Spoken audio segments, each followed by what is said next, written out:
Assalamualaikum warahmatullahi wabarakatuh. Welcome back to our channel. Pada video kali ini kami akan melanjutkan pembahasan mengenai aplikasi turunan yang kedua, yaitu khususnya membahas tentang bagaimana menggambar kurva dengan konsep kalkulus serta penerapan turunan pada pemodelan matematika. Sebelum kalian menonton video ini, sangat kami anjurkan menonton terlebih dahulu tentang video aplikasi turunan yang pertama. Oke, kita akan bahas satu per satu. Kita mulai dari bagaimana menggambar kurva fungsi dengan kalkulus. Perhatikan tabel berikut. Nah, tabel apa sih inti dari tabel ini? Kalau kita lihat pada tabel berikut ini, misalkan X-nya ada di X itu siapa sih? Misalkan X itu berada di suatu interval tertentu, X anggota I itu ada interval. Nah, misalkan turunan pertama fungsi F di I itu dia positif, maka ingat materi yang sebelumnya, F itu monoton naik. Jika keturunan kedua F double aksen X yang juga positif, kalau F double aksen positif artinya dia cekung ke atas. Nah, naik dan cekung ke atas itu gambarnya itu seperti ini. Kalau kita ingat kembali kan kurva yang cekung ke atas dia bentuknya seperti ini ya, terbuka ke atas. Nah, kurva yang cekung ke atas ini kan ada dua kategori. Kalau misalkan ini adalah titik puncaknya, maka dari atas ini sampai sini dia adalah monoton turun, dan dari titik puncak ini ke atas ini monoton naik. Artinya untuk satu kurva yang cekung ke atas itu ada bagian yang monoton turun dan ada bagian yang monoton naik. Jika dia monoton naik dan cekung ke atas, maka kurvanya seperti ini. Kemudian yang kedua, kalau dia monoton naik dan cekung ke bawah. Nah, perhatikan, ingat lagi kalau konsep kecekungan. Cekung yang ke bawah seperti ini. Nah, sama seperti cekung ke atas, untuk konsep yang cekung ke bawah juga ada bagian-bagian yang dia itu fungsinya itu monoton naik, dari sini ke sini dia naik, kemudian dari sini ke sini dia turun. Nah, jika F itu naik dan cekung ke bawah, kurvanya seperti ini. Dan yang ketiga, jika F aksennya turunan pertamanya itu negatif, kemudian pada interval tertentu turunan keduanya dia positif, artinya dia turun dan cekung ke atas, maka kurvanya seperti ini. Kemudian jika F aksennya negatif, maka maknanya dia monoton turun. F double aksennya negatif, maka dia cekung ke bawah, turun dan cekung ke bawah, maka representasi kurvanya seperti ini. Nah, untuk lebih memahaminya, kita akan gunakan contoh yang sama. Sebelum kita membahas contoh, mungkin ada baiknya kita memahami dulu langkah-langkah dalam menggambar kurva. Yang pertama, gunakan turunan pertama untuk menentukan titik kritis serta kemonotonan fungsi. Jika fungsinya itu berada di domain naturalnya atau domain yang sebenarnya, maka titik kritisnya ini biasanya kita peroleh untuk titik stasionernya saja. Nah, dari titik stasioner tersebut kita tentukan kemonotonan fungsinya berada di interval yang mana. Nah, dari sifat kemonotonan fungsi atau dari turunan pertama kita bisa menentukan titik ekstrim lokal. Maka langkah yang kedua, tentukan titik dan nilai ekstrim lokal yang baik maksimum atau minimum lokal.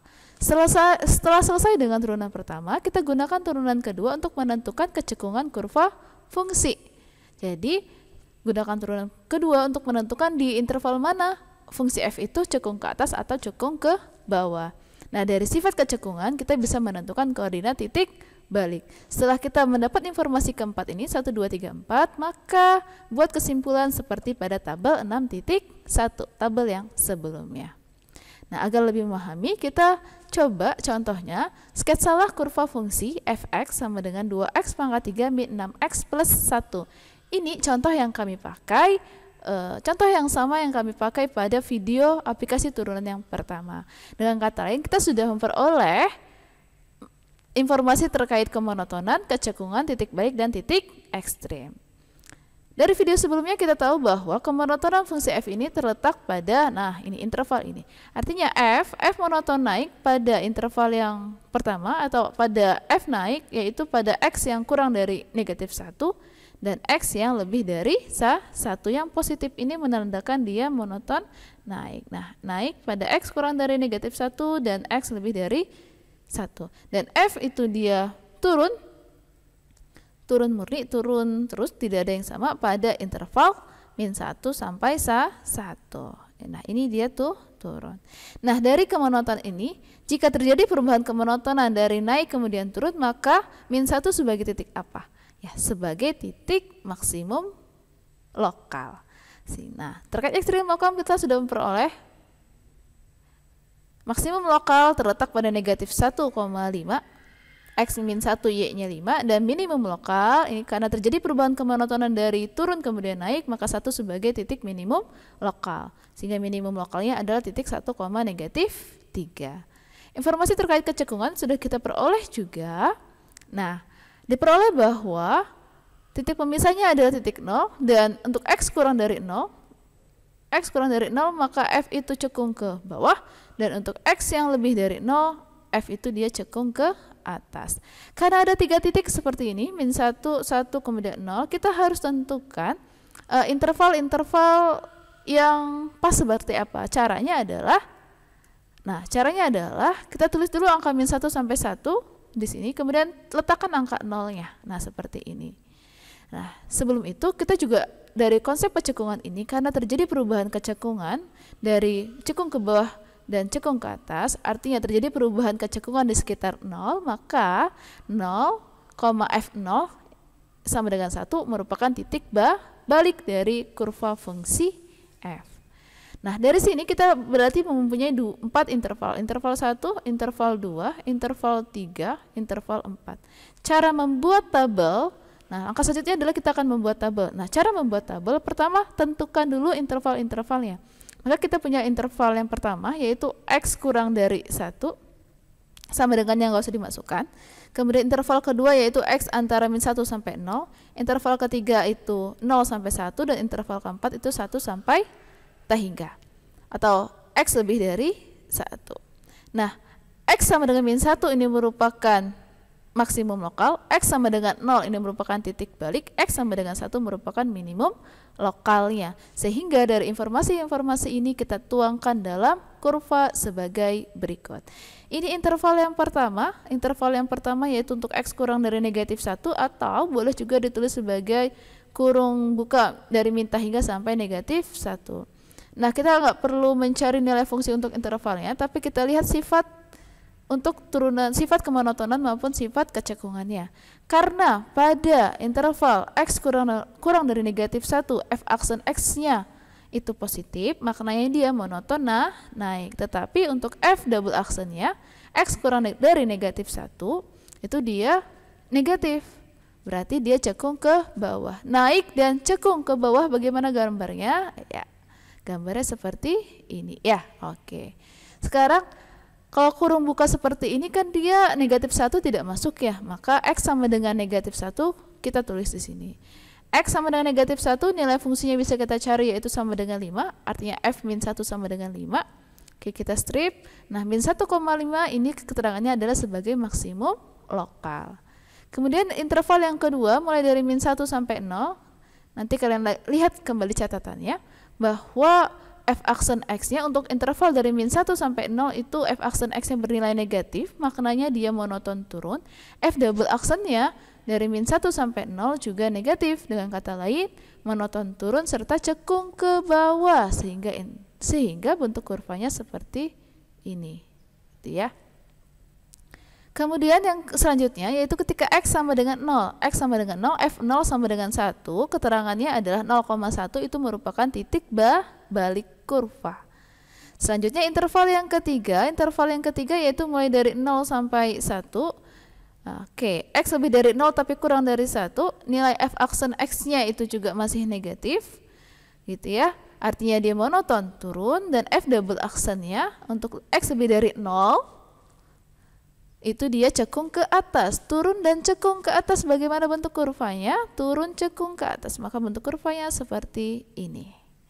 Kemudian ketika X sama dengan 1, nilai fungsinya sama dengan negatif 3, keterangannya 1, negatif 3 merupakan nilai minimum lokal. Dan interval yang terakhir yaitu mulai dari 1 sampai tak hingga. X lebih dari 1, nilai F aksen X-nya itu bernilai positif, maknanya dia monoton naik, dan F double actionnya untuk X yang lebih dari 1 juga positif. Dengan kata lain dia cekung ke atas. Naik dan cekung ke atas maka bentuk kurvanya seperti ini.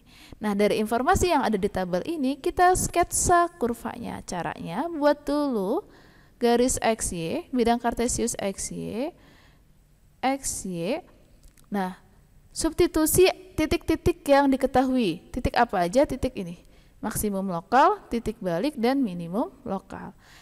Kita punya titik maksimum lokal di min 1,5. Misalkan di sini min 1, saya sketsa di sini 5. Kira-kira titiknya di sini ya. Kemudian kita punya titik balik di 0,1. Di mana 0,1 di sini ya. Kira-kira ini 0, X-nya 0 di sini, 1 kira-kira di sini. Maka titik baliknya ada di sini. Kemudian titik yang ketiga yaitu titik minimum lokal ada di 1, -3. Ini misalkan 1, -3 katakanlah di sini gitu ya. Nah, sketsanya kurang lebih di sini. Titiknya kurang lebih di sini. Nah, selanjutnya kita sketsa kurvanya. Nah, ini titik min 1 di sebelah kiri min 1 dengan kata lain X kurang dari -1. Bagaimana bentuk kurvanya? Seperti ini bentuk kurvanya. Kita sketsa terus. Berarti oke, mohon maaf. Nah, caranya naik dan cekung ke bawah boleh. Nah, seperti ini aja boleh, sketsa ya. Selanjutnya untuk X lebih dari min 1 tapi kurang dari 0. Maka interval yang kedua, bentuk kurvanya yang mana? Bentuk kurvanya yang ini. Jadi kita gambar kurang lebih seperti ini. Oke, agak kurang rapih ya. Kemudian interval yang ketiga dari 0 sampai 1. 0 sampai 1, titik satunya ada di sini. Bentuknya seperti ini. Monoton turun dan cekung ke atas, kurang lebih gini lah ya. Saya agak kurang oke. Nah, mohon maaf. Nah, interval yang terakhir yaitu 1 sampai hingga X lebih dari 1 dia naik dan monoton naik dan terbuka ke atas. Diinterpretasi gambarnya seperti yang terakhir ini. Maka kita tuangkan dalam bidang kartesiusnya. Kita sketsa ke atas. Nah, jadi kurang lebih sketsa untuk fungsi fx sama dengan 2x pangkat 3 min 6x plus 1 seperti ini. Nah, ini adalah kurva dari fx sama dengan 2x pangkat 3 min 6x plus 1. Baik, selanjutnya kita akan membahas bagian yang kedua yaitu mengenai pemodelan matematika. Nah, khususnya yaitu bagaimana menentukan atau menerapkan konsep maksimum dan minimum. Nah, apa saja langkah-langkah yang harus kita lakukan untuk bisa melakukan pemodelan matematika ini, yaitu antara lain yang pertama, langkah yang pertama, deskripsikan permasalahan dengan gambar dan lengkapi notasi atau lambang beserta definisi variabel. Jadi biasanya permasalahannya berupa soal cerita yang panjang begitu, maka deskripsikan masalah tersebut dalam bentuk gambar dan dilengkapi serta notasi dan variabel-variabelnya. Kemudian langkah kedua, tentukan rumus untuk fungsi tujuan yang akan dioptimalkan, maksimum atau minimum, dalam bentuk variabel-variabel pada langkah 1. Jadi setelah kita mendefinisikan variabel, terus kita sudah mengetahui apa sih yang ingin dioptimalkan atau apa sih yang ingin dimaksimalkan atau diminimalkan, maka kita tentukan rumus untuk fungsi tujuan yang diinginkan dengan mengaitkan dengan variabel-variabel yang ada pada langkah 1. Kemudian langkah ketiga, gunakan kondisi yang diberikan agar fungsi tujuan menjadi fungsi satu variabel. Jadi kita fokuskan untuk masalah fungsinya satu variabel. Misalkan begini, permasalahannya tentang ingin memaksimalkan luas suatu persegi panjang. Kita tahu bahwa luas persegi panjang itu ada panjang kali lebar. P dan L ini dianggap dua variabel. Nah, untuk memudahkan atau supaya kita bisa menerapkan konsep turunan pada pemodelan, kita ubah dulu variabelnya menjadi satu variabel. Bisa fungsi luasnya dalam fungsi panjang atau luasnya dalam fungsi lebar. Biasanya ada informasi tambahan yang menunjukkan keterkaitan antara panjang dan lebar. Nah, selanjutnya langkah keempat, setelah kita mengetahui fungsi tujuan serta kondisi-kondisi yang ada, tentukan titik kritis. Titik kritis dari siapa? Titik kritis dari fungsi tujuan tersebut. Kita tahu bahwa titik kritis ada 3, yaitu titik ujung interval, titik stasioner, serta titik singular. Dan langkah terakhir atau langkah kelima, substitusikan titik-titik kritis ke dalam fungsi tujuannya atau gunakan uji turunan pertama atau uji turunan kedua untuk menentukan nilai maksimum atau minimum. Simpulkan sesuai pertanyaan dalam soal. Nah, mungkin masih agak bimbang gitu ya melihat langkah-langkah ini. Supaya lebih memahami, kita bahas ke contoh soal saja. Oke, contohnya. Sebuah terowongan berbentuk lengkungan dengan persamaan Y sama dengan 12 min X pangkat 2 dan akan dilewati sebuah peti dengan penampang berbentuk segi 4. Tentukan luas maksimum penampang peti yang dapat melewati terowongan tersebut. Jadi, misalkan ada suatu terowongan berbentuk lengkungan itu yang digambarkan dalam kurva Y sama dengan 12 min X pangkat 2. Kemudian ada peti nih yang pengen melewati terowongan tersebut. Kira-kira berapa sih luas maksimum peti supaya penampang itu bisa masuk gitu ya. Nah, seperti langkah yang pertama, kita harus bisa mendeskripsikan masalah tersebut dalam bentuk gambar. Maka mau tidak mau kalian harus bisa menggambar kurva Y sama dengan 12 min X pangkat 2. Yang lupa bagaimana menggambar kurva fungsi kuadrat, silahkan lihat video kami tentang fungsi lanjutan yang kedua. Nah, kalau kita lihat, karena kurvanya berbentuk persamaan kuadrat, maka jelas kurvanya itu nanti berbentuk parabola.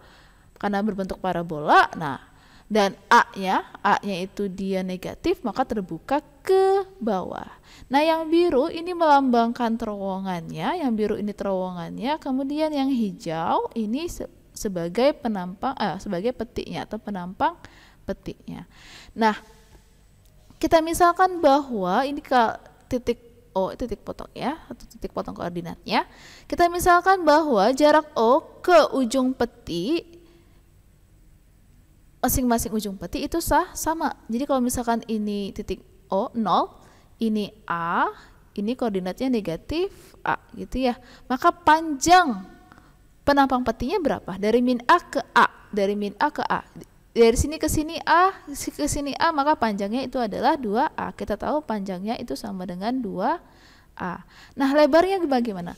Lebarnya kan dari jarak dari ini ke sini kan ya. Tinggi ini loh lebarnya sebenarnya ada di sini nih.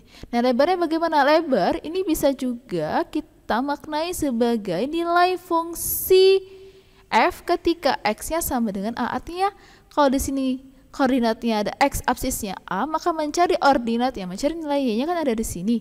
Nah, nilai Y ketika X sama dengan A dengan kata lain adalah nilai FA. FA-nya apa? Substitusi X dengan A, diperoleh 12 min A kuadrat, sehingga lebarnya itu sama dengan 12 min A kuadrat.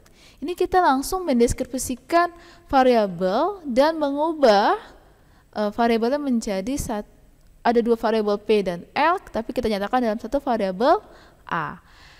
Kemudian langkah yang kedua adalah tentukan fungsi objektifnya. Apa sih fungsi tujuannya? Tujuannya kita mau ngapain? Tujuannya kita adalah fungsi objektifnya, yaitu ingin memaksimalkan siapa? Memaksimalkan luasnya rumusnya apa? Yaitu luasnya adalah panjang kali lebar, di mana panjangnya itu sama dengan 2A, lebarnya adalah 12 min A kuadrat, sehingga diperoleh persamaan sama dengan 24A min 2A pangkat 3. Nah, kita sudah mempunyai fungsi luasnya, maka selanjutnya adalah tentukan titik kritis. Titik kritis ada berapa? Ada 3, yaitu ujung interval, titik stasioner, serta titik singular. Kita akan bahas. Yang pertama, kita akan tentukan dulu ujung intervalnya, atau bisa kita maknai sebagai menentukan batas interval. Nah, untuk menentukan batas interval harus menggunakan logika kita juga. Kita tahu bahwa yang namanya panjang atau lebar itu kan nggak mungkin negatif.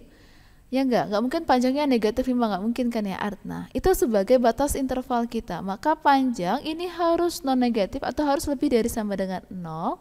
Di mana panjangnya adalah 2A, maka diperoleh 2A-nya harus lebih dari sama dengan 0. Kalau kita sederhanakan sama-sama bagi 2, diperoleh A-nya harus non negatif, harus lebih dari sama dengan 0. Nah, langkah yang selanjutnya adalah yaitu batas dari, nggak cuma panjang yang nggak boleh negatif, lebar pun nggak boleh negatif. Maka lebar juga harus non negatif, harus lebih dari sama dengan 0. Lebarnya siapa? Lebarnya adalah 12 min A kuadrat. Ini harus lebih dari sama dengan 0. Karena dia bentuknya adalah persamaan kuadrat, ini bentuk kuadrat, tidak ada B-nya 0 gitu ya, bisa kita faktorkan. Ini menjadi akar 12 min A dikali akar 12 plus A. Nah, pembuat nolnya pakai garis bilangan kan ya? Pasti nanti diperoleh satunya negatif akar 12, satunya positif akar 12. Nah, kita gunakan titik uji. Akar 12 itu sekitar berapa sih ya? Lebih dari 3 kurang dari 4 kan ya? Artinya lebih dari 3 kita boleh ambil 4. Kalau kita ambil A-nya 4, substitusi ke sini. A-nya 4. 12 kurang 4 kuadrat. Negatif kan ya, berarti interval di sini negatif. Kemudian antara negatif sama positif ada angka 0 di sini. Kalau A-nya 0, 12 min A kuadratnya gimana? Positif kan ya? Dapat 12. Begitupun ini nanti diperoleh ini negatif. Sehingga 12 min A kuadrat ini lebih dari sama dengan 0 diperoleh ketika intervalnya berada di antara min 2 sampai berada di antara min akar 12 sampai akar 12. Nah, ini kan untuk interval L. Jangan lupa kita punya A-nya harus lebih dari sama dengan 0. Nah, 0 kan di sini diiriskan. Nah, lebih dari 0 kan ke sana. Maka yang irisan antara panjang dan lebar kita peroleh yang ini. Sehingga batas intervalnya A-nya harus lebih dari sama dengan 0 dan harus kurang dari sama dengan akar 12. Inilah interval A atau domain dari A. Dari sini bisa nggak kita peroleh ujung intervalnya siapa? Betul, ujung intervalnya adalah 0 dan akar 12. Nah, kita simpulkan titik kritis yang pertama. Titik kritis untuk ujung interval yaitu A sama dengan 0 dan A sama dengan akar 12. Selanjutnya titik kritis yang kedua siapa? Yaitu titik stasioner. Apa itu titik stasioner? Yaitu titik di mana turunan pertamanya bernilai 0. Tadi FA-nya adalah 2A kali 12 min A kuadrat ya. Sama dengan 24A min 2A pangkat 3. Nah, ini kita turunkan. Turunannya diperoleh apa? Diperoleh 24 min 6A pangkat 2 sama dengan 0. Bisa kita sederhanain gak ya? Kalau 6-nya kita keluarin diperoleh 4 min A kuadrat ya. Nah, sama dengan 0. 4 min A kuadrat bisa difaktorkan? Bisa. Apa pemfaktorannya? Yaitu 2 min A, 2 plus A sama dengan 0. Kemudian diperoleh ini.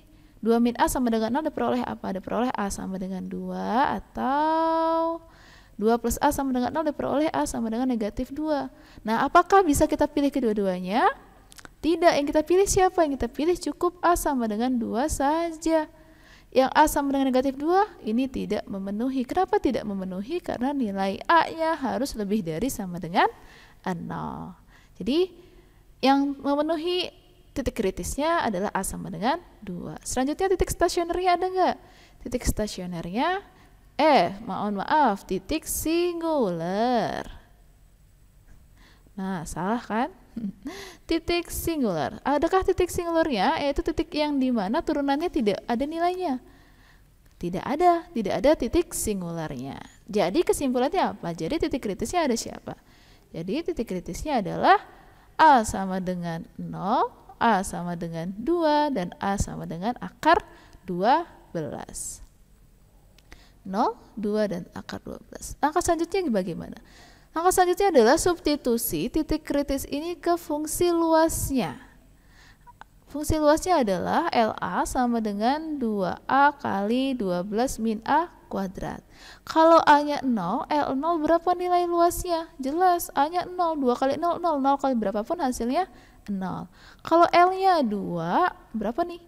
2 kali 2 kali 12 min 2 kuadrat. 2 kali 2 berapa? 4. 12 min 2 kuadrat itu 4, 12 min 4 itu 8, diperoleh 4 kali 8 sama dengan 32. Terakhir yaitu L untuk A-nya akar 12. Nah, 2 kali akar 12 min 12, akar 12 dikuadratin berapa? 12 kan ya? 12 min 12, 0, sehingga diperoleh ini sama dengan 0. Ini 0, ini 32, ini 0. Jadi yang maksimum yang mana? Betul, yang maksimum adalah yang 32. Maka bisa disimpulkan enggak? Jadi luas maksimum peti atau penampang peti adalah 32 satuan luas. Nah, ini. Jadi kalau misalkan kita punya penampang peti yang luasnya lebih dari 32, maka otomatis nggak bakal bisa melewati terowongan tersebut. Gitu ya, ini sangat membantu, benar-benar bisa membantu ketika kita menemui masalah di kehidupan nyata. Kita bisa gunakan konsep turunan untuk menyelesaikan masalah tersebut, terutama masalah yang berkaitan dengan maksimum atau minimum. Oke, ini daftar pustaka yang kami pakai. Mudah-mudahan video kali ini bisa bermanfaat, bisa diambil ilmunya. Jangan lupa like dan subscribe channel kami. Sekian dari kami akhiri. Assalamualaikum warahmatullahi wabarakatuh.